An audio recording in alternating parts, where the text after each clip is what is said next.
a single hat tip to the greatest coach of all time. Not a single Coach Belichick. Thank you for, putting me in the starting lineup and keeping me in the starting lineup. Or Coach Belichick, these 6 Super Bowls, the first one we won when I only threw 1 touchdown pass the entire playoff run. The second and third Super Bowls we won when your defense held Peyton Manning's Colts to 17 combined points in 2 playoff games. Or how about the most recent one we won, where I didn't come up with a touchdown at all in the game, but your defense held the Rams to 3 points. None of that anywhere in the article. A lot of esoteric thoughts about his future, about what he's trying to accomplish, how much time he has left. But Wildes, I was shocked, and if I were a Patriot fan like you, I'd be offended on Belichick's behalf that Tom Brady didn't find the time or the words for a thank you to his head coach.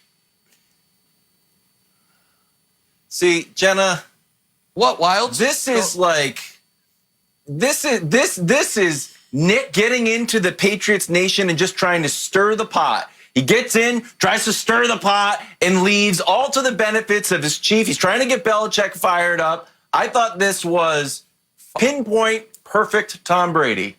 Pinpoint perfect. Because you know how Tom Brady won all those Super Bowls? And just like Nick said, he could win Super Bowls by throwing just 1 touchdown. He was efficient and he was mistake-free. That's it.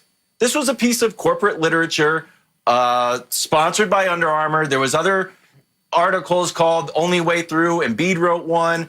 Anthony Joshua wrote one. So the goal of this article for Tom Brady was get through the article, make some nice points, don't turn the ball over, and move on to, oddly, Howard Stern. I think this article to the Howard Stern interview coming tomorrow is very odd, Jenna. I don't quite know his public strategy here. Between this makes sense, but the Stern interview tomorrow is kind of confusing to me.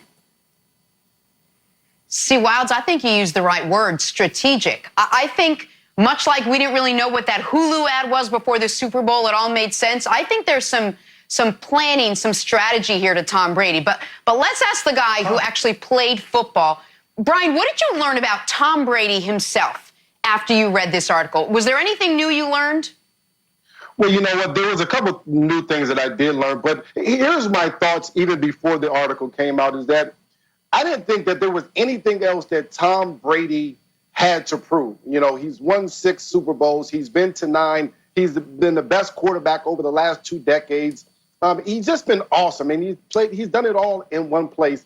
But when you talk about the greatest competitors, you talk about Jordan and Kobe and Tiger and Tom Brady, they're motivated by something much bigger than just winning games. They're motivated by things much bigger than what I had thought Tom Brady would have been motivated by. And to me, it seems like Tom Brady is motivated by the challenge of going to a new place with new teammates, with new coaches, in a new destination, and finding a way to win the same way that Breeze did it, the same way that Manning did it. And now faced with that challenge, I think that's something that he's very excited about. But I also think this, in my mind, after reading this entire essay, I would still say that Tom Brady's heart and his body and his soul is still in New England. Unfortunately, they couldn't find a way to get him back there. But it also made me think that Tom Brady probably mentally had checked out in New England a couple of years ago, similar to what Nick has been saying for quite some time.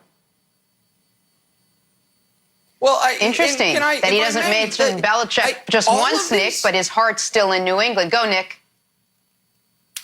All of these things can be true, but this wasn't a college essay where if you go over the word count, you automatically fail. It's the internet. It's not newsprint where you only have so many column inches. He could have at any point said, and let me say this about my coach, of which our relationship has been the subject of much speculation. He did not. Belichick, conversely, when he released his statement, here are some exact quotes from Bill Belichick, who, by the way, his statement was 267 words, almost exactly 1/10 the length of Tom Brady's piece. He wrote, "Our relationship is built on love, admiration, and respect." He called his career unfathomably, spectacular. said it was a privilege to coach Tom Brady, said his career will be celebrated forever, said the examples of greatness are limitless, said, quote, I am extremely grateful for what he did for our team and for me personally. And the final line, sometimes in life, it takes some time to pass before truly appreciating someone.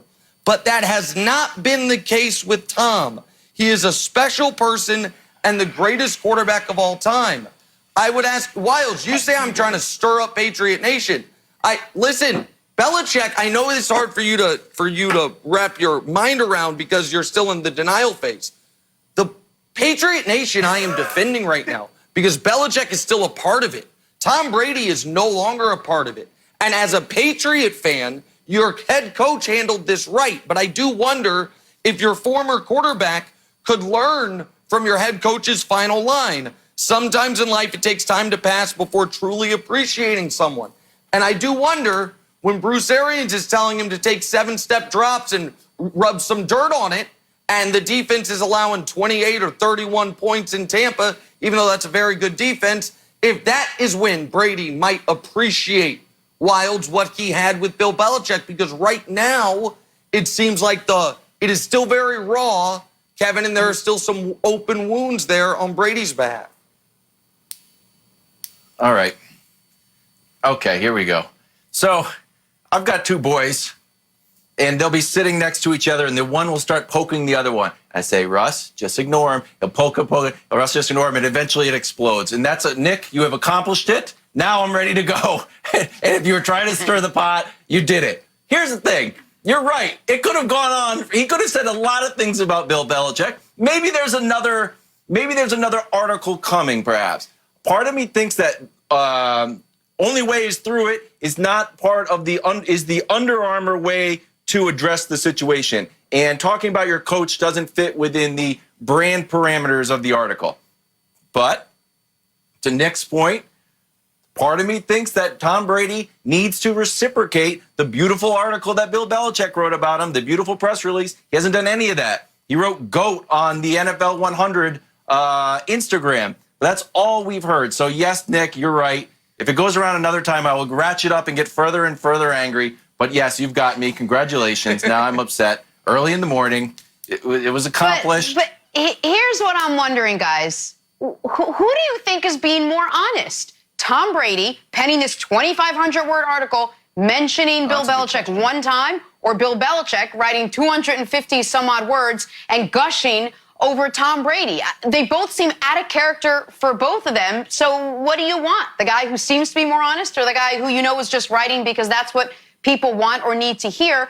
I also have this question for you, Brian Westbrook. Who do you think Tom Brady was writing this for? Was it just for himself so he could get himself motivated? There's usually an audience when you sit down to write something like this. Who do you think he was writing it for? Well, the biggest person and people that I think he was writing it to was the Patriots fans. How much he loved them, how much he did things in New England, how much he loved raising his boys there. I think Tom Brady enjoyed his time in New England. I also think that Tom Brady looks at superstar athletes like Kobe and Dirk Nowitzki and says, you know what? They played their entire career in one place, and the ownership and the coaches respected them enough, even after some of their prime years were over, that they kept them there. They found a way to make it work. And I believe that Tom Brady, and this is the reason I believe he didn't mention Bill Belichick more than that one time, is because he feels like, listen, you could have found a way to keep me there. I wasn't so bad last year. Matter of fact, we were 12-4 last year as far as on the season as a team. I wasn't so bad last year that you needed to find a different way to go with a different type of quarterback. Maybe if you put more weapons around me, then at that point we could be more successful. If I'm Tom Brady, I still would be a little salty as well. Like, listen, look what I brought to this organization, and you're willing to let me go at the tail end of my career. If you could have given me a couple more years, maybe I could have spent my entire career here in New England, and I think that would have made Tom Brady very happy. Nick, do you think Tom was angry when he wrote this? Do you think that was sort of the underlying emotion while he wrote it? Listen, I know it seems like, and maybe understandably, that I'm poking Wilds and somewhat attacking Brady here.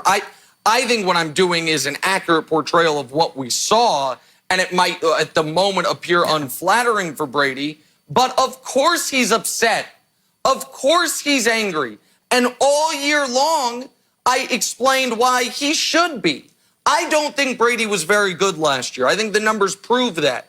But he believed, understandably, that my 20 years of GOAT status, that the fact that I have 2 separate first ballot Hall of Fame careers, we learned yesterday that he was going to be unanimous first team or unanimous all-decade team in 2 different decades, that would have bought him more than just a 250-word article. I'm sure Brady is thinking, yeah, your statement was nice. Your signature on a contract would have been far better. So I would imagine he is upset about that.